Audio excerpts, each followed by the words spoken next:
Okay, it's been a delayed spring due to lockdown, but I'm out here at Gugong and first cast with the Rapala V-blade, the redfin pattern. Going to be working a bank. The water temperature is actually quite cool. It's sitting at 13.5 degrees, so still a little bit early, but you know, it's better than nothing, so let's give it a go. Let the games begin. Just going to be working the bank parallel primarily, just sticking as close as I can to the edge, and I'm just scanning with the Lowrance active target, so looking for those fish that are either clumped up on the bottom or moving up through the water column, but they're going to be a little bit dormant because it is still quite cold. So you know, we might have to get lucky. I only got a short period to fish and we'll see what happens. Exercise this arm of mine. The casting feels good. I want to be targeting areas that are fairly shallow, so I'm looking for probably the 1 to 3 meter mark would be the optimal depth at this time of year. That's where obviously the warmer water will be, particularly if there's rocks on the bank or something to absorb that heat. The water itself is over 100% easily, so we had a big downpour. It's looking at about 105 to 110, I would say. It's pretty up there. Hopefully as up there as the yellows I'm about to catch, fingers crossed.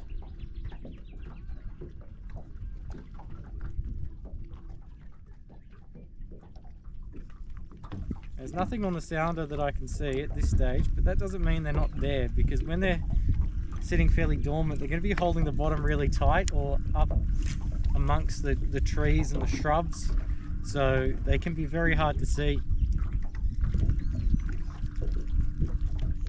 So it's going to be a mixture of essentially blind casting and just trying to see something on the sounder. And this is the time of year that really does show that the technology you're using is a tool, because it's at the stage where it's quite cold, the fish are quite dormant, you have to kind of find those patches of flurries of fish feeding.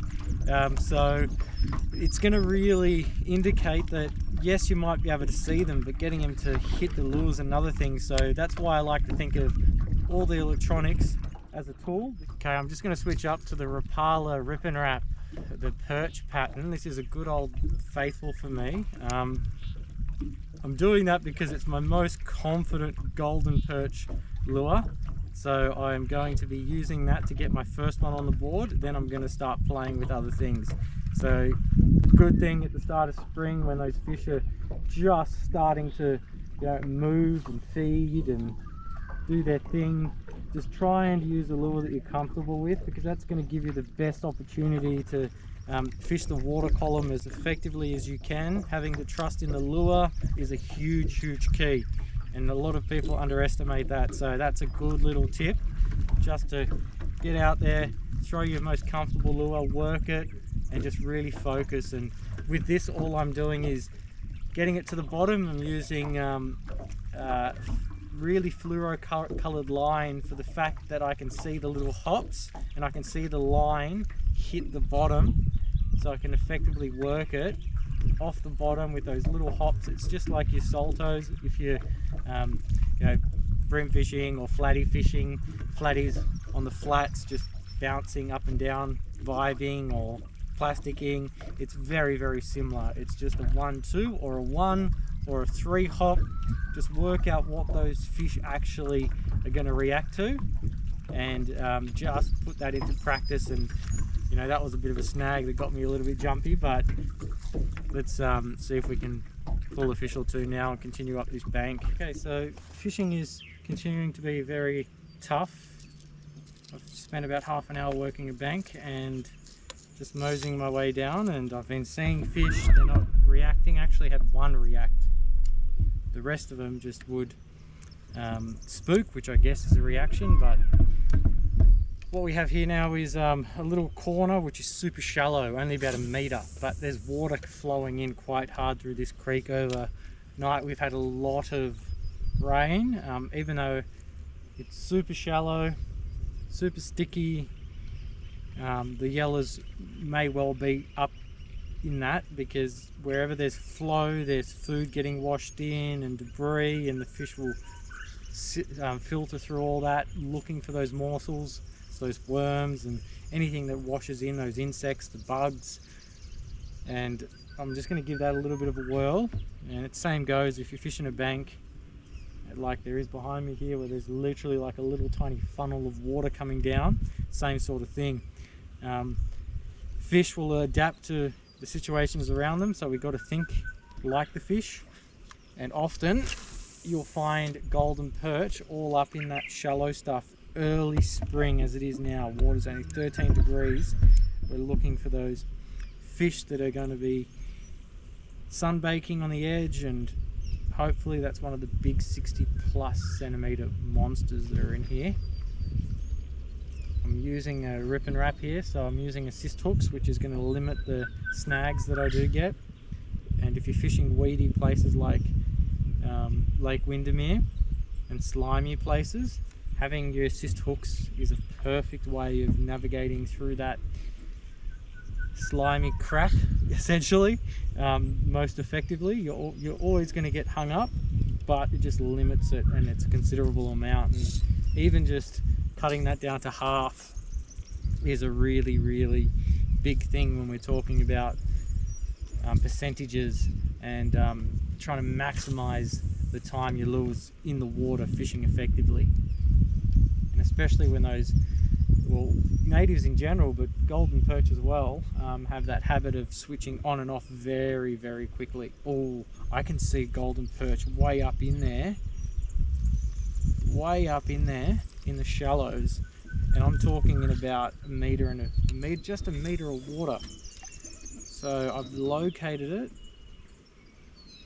I've landed well before it because I don't want to spook it. I'm just going to hop it. It's just merged into the bottom, so it's up in there on this little corner where this creek is coming in. So my theory so far is appearing to eventuate, but there's one fish. One's not a pattern. Just remember that, people. Two's a pattern. I had a good fishing friend of mine who taught me some of my ways now. That's the one thing, or one of the many things that resonate with me. He always used to say, Shane, one is not a pattern, two's a pattern. So let's see if we can spot any more.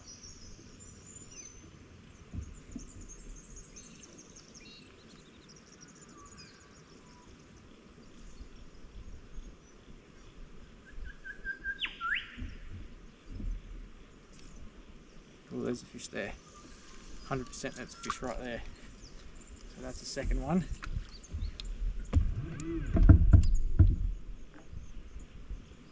Oh, there's another one. My lure's just in front of it.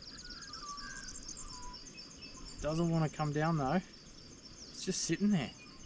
Sitting there. Right in the back corner there, just about 10 meters away from the boat. Gone well past it now. My lure's gone way over the head of it. Just want to go as stealth as possible, so just turning down the electric motor. Oh, got him! That is fabulous! That's exactly what I was hoping for. He grabbed it on the bottom. So, as I said before, he's going into a tree. Going down to the bottom, leaving your lure there. I'm wrapped now. Oh, I felt like a decent fish. I don't know if I can get him out of here because it's... Oh, he's out. It's a yellow belly, there's no doubt about that. Oh, it looked good on the sounder. There he is, you can see him fighting on the active target. He's a decent fish. Oh no, this is the 6 pound gear. Let's have a look at him in real life. Oh, he's big. He's a big one, he's over 50. I wonder how big, but oh, he's down. His stick's down there. He's not that big. He's about the 50 mark, but it's the first fish for the springtime. Oh, didn't like that net.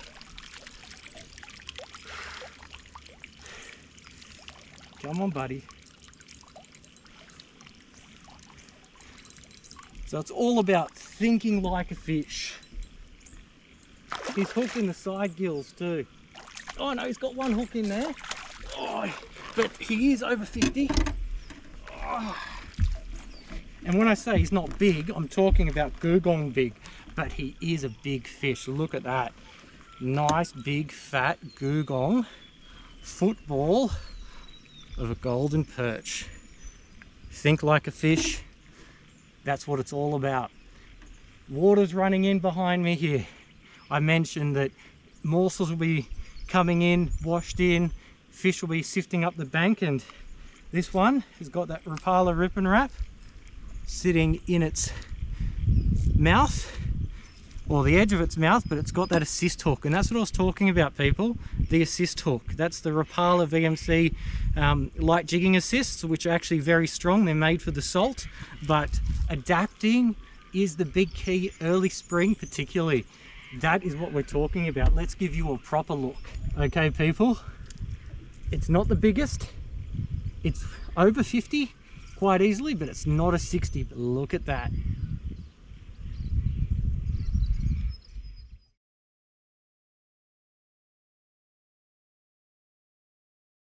This is the equal best part. Look at you. Yes, you're free now. There you go. Look at that, just going slowly back down into that grassy stuff. That's what I was talking about. Up in the grass, up in that flow that's back here. That's what we're talking about. Think like a fish, people.